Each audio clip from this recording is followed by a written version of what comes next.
Pemirsa, terlapor dugaan fitnah Presiden ke-7 Joko Widodo, Roy Suryo, mengajukan penundaan pemeriksaan di Mapolda Metro Jaya. Roy Suryo diwakili kuasa hukumnya Ahmad Kozinudin mengajukan penundaan karena kliennya sibuk menghadapi perayaan ulang tahun ke-80 Republik Indonesia. Penundaan pemeriksaan juga diajukan dua saksi kasus dugaan fitnah atas nama Sunarto dan Arif Nugroho. Polda Metro Jaya mengagendakan pemeriksaan para terlapor yaitu Roy Suryo, Rizal Fadila dan Kurnia Tri Royani dijadwalkan pemeriksaan pada Selasa 12 Agustus 2025. Selanjutnya Abraham Samad dan Rustam Effendi diperiksa pada Rabu 13 Agustus 2025. Nurdian Noviansyah Susilo serta Rismon Sianipar jadwalnya diperiksa pada Kamis 14 Agustus 2025. Jelang perayaan 17 Agustus klien kami telah menerima surat panggilan dan panggilan itu patut. Namun demikian kami diutus oleh klien kami untuk datang menyerahkan surat kepada Polda Metro Jaya sehubungan dengan panggilan-panggilan tersebut. Pertama, panggilan tersebut belum bisa dipenuhi klien kami karena klien kami pada jadwal-jadwal yang berkenaan yang saya sebutkan tadi ya, ada Senin, Selasa, Rabu, Kamis yang menjelang 17 Agustus 2025 ini sudah teragendakan berbagai agenda jelang perayaan 17 Agustus 2025 Hari Kemerdekaan. Jadi dalam konteks untuk menghormati Hari Kemerdekaan Negara Republik Indonesia yang puncaknya akan dirayakan di 17 Agustus 2025, klien kami sudah ada jadwal-jadwal yang sudah tersusun sehingga tidak bisa memenuhi panggilan sesuai dengan jadwal yang sudah ditetapkan oleh penyidik Polda Metro Jaya. Ya pemirsa, bagaimana dengan tindak lanjut pemeriksaan polisi dan juga respons dari kubu Jokowi terhadap pengajuan dari Roy Suryo CS? Kami ajak Anda untuk diskusikan dengan dua narasumber yang sudah kami hadirkan di studio kesempatan kali ini. Ada kuasa hukum Roy Suryo yaitu Ahmad Kozinudin dan juga Wakil Ketua Umum Projo Freddy Damanik. Selamat malam Bapak-Bapak, apa kabar? Malam Bung Dani.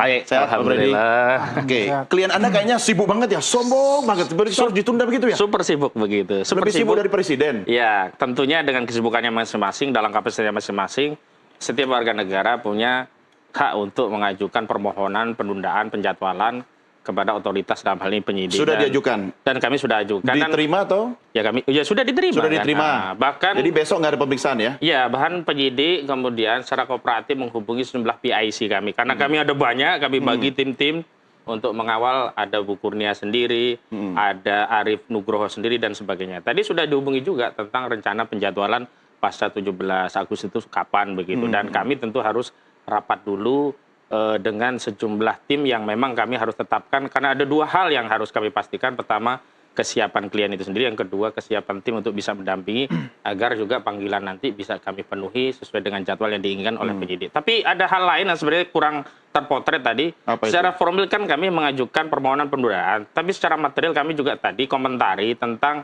lambannya eksekusi terhadap Sylvester Matutina yang sudah inkrah keputusannya. Saya masih ingat 28 Juli yang lalu saya hadir di sini diskusi bersama Sylvester Matutina dan ujaran-ujaran ancaman itu masih muncul dari Sylvester Matutina. Karena itulah kami menindaklanjuti untuk melindungi klien kami.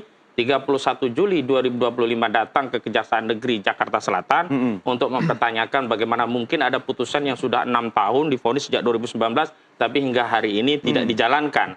Dan kemudian kasus Silver kan beda dengan urusan klien Anda. Ya, beda, tetapi Sylvester adalah pihak yang selalu memburu klien kami agar tunduk, taat, dan patuh pada proses hukum, bahkan menyatakan 1000% tersangka, 1000% terdakwa, 1000% terpidana. Nyatanya dia malah yang justru.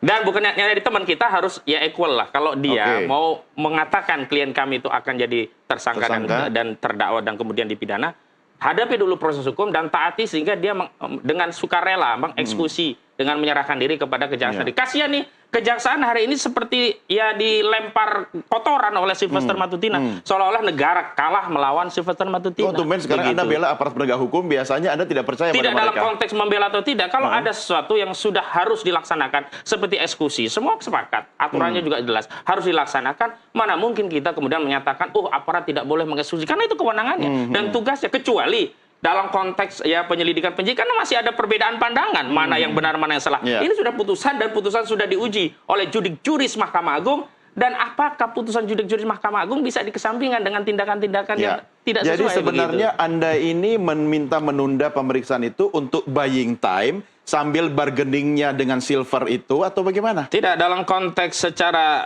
administratif memang ada hal yang memang belum bisa dipenuhi dan karenanya kami mengajukan Urusan surat. internal. Ya, urusan berkaitan dengan kegiatan dari para saksi dan juga terlapor yang belum bisa memenuhi pada jadwal yang ditetapkan. Tetapi tidak semuanya loh. Bahkan klien kami, Abraham Samad, nanti akan hadir Rabu dalam kerangka untuk memenuhi panggilan diambil keterangannya sebagai saksi terlapor. Sesuai jadwal? Iya, sesuai jadwal. Artinya tidak semuanya kemudian menganggap ini bagian dari buying time. Yang kedua, ini kan hak. Sebagaimana Saudara Joko Widodo pernah mengambil hak ini untuk tidak datang dan bahkan minta penyidik datang ke Solo untuk diperiksa di Solo dengan alasan tidak bisa keluar kota, dengan alasan sakit. Pada saat yang sama penyidik Joko Widodo ini justru hadir di Kongres Partai Solidaritas Indonesia dan hadir di reuni di luar kota ini. Jadi di Roy Suryo Yogyakarta. akan ada di mana nanti? Jakarta atau di Jogja kira-kira 1 minggu ke depan? Oh, banyak ya, agendanya ada yang di Jogja, ada yang di Jakarta, tapi kami tidak tahu detailnya yang jelas pada Tapi nggak waktu minta penyidik datang ke Jogja kan? Oh, bisa saja nanti kalau memang agendanya begitu kita mau uji. Bahkan respons yang diperminta sekali-kali penyidik akan diminta datang ke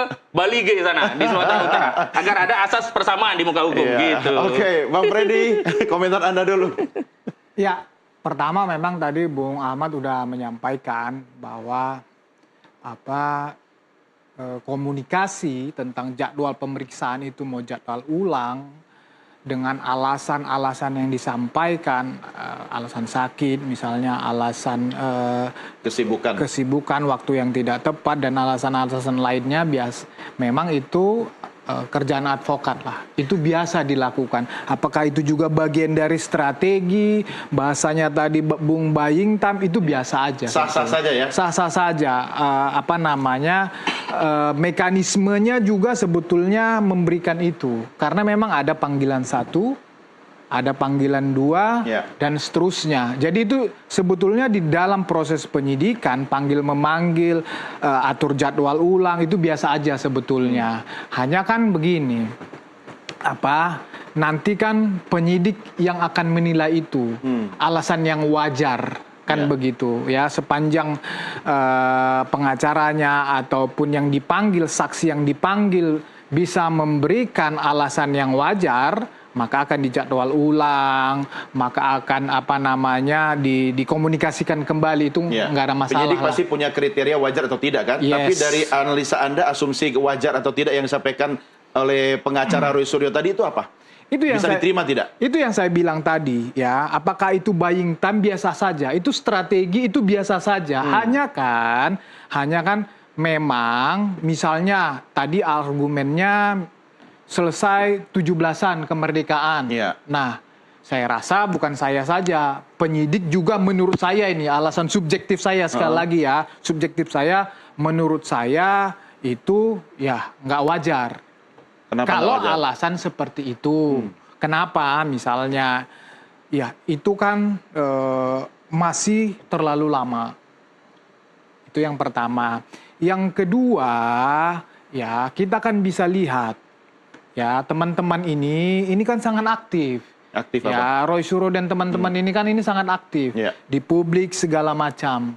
Ya, mudah-mudahan saja mereka itu bisa tahan berpuasa nanti nih, tidak tampil di publik lagi. Tapi ketika tampil di publik ini kan akan menjadi masalah. Tetapi saya ya yakin nggak apa-apa, kliennya bisa tahan, pengacaranya kan yang tampil. Saya yakin lah mereka ini juga punya punya cara, punya strategi untuk menghadapi yang seperti itu. Makanya saya bilang, saya juga sebagai advokat melakukan hal yang seperti itu bagi saya biasa saja sebetulnya. Tapi kembali ke penyidik menilai itu, kewajaran itu saja.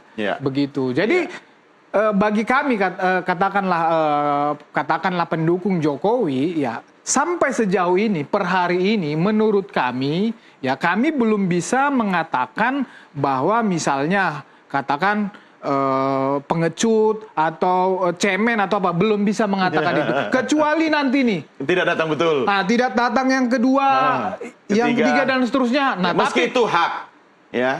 Itu kan hak setiap warga negara kan? Ya, untuk menyampaikan alasan, ya itu hak. Tapi bukankah sebenarnya momentum 17-an itu adalah sah-sah saja, momentumnya selalu pas. Meski misalnya Mas Roy Suryo dan teman-teman itu tidak ada kegiatan di rumah saja kan nggak mungkin juga Roy Suryo panjat pinang tuh atau makan kerupuk gitu kan. Tapi kan itu hak warga negara juga.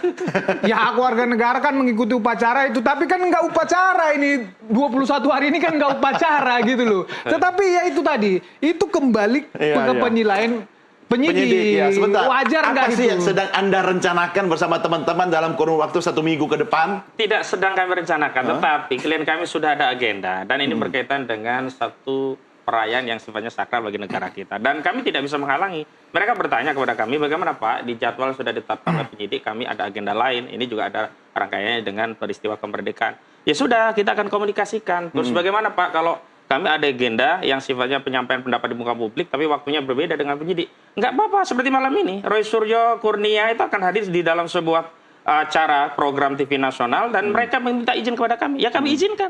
Karena waktu hari ini memang ada waktu, bukan pada waktu yang mereka dipanggil begitu loh. Jadi tidak bisa juga kemudian dikaitkan kalau kemudian dipanggil tidak hadir di hari yang ditetapkan, kemudian di waktu yang lain bisa tampil itu sebagai sebuah pengingkaran terhadap panggilan. Bukan Karena persoalannya pada hari yang sudah ditetapkan itulah kegiatan itu ada begitu loh. Kalau hari yang lain dan memang bisa diundang oleh media, ya kita sebagai warga negara yang baik diundang, kan kewajiban orang diundang itu kan menghadiri. Idza da'aka fa'ajibhu, apabila mengundangmu maka penuhilah. Itu kan bagian dari tapi kan komitmen diundang agama. media sama diundang penyidik beda urusannya. Nah karena itulah, karena kalau diundang media itu adalah bagian dari hak berpendapat. Sebenarnya penyidik ini kan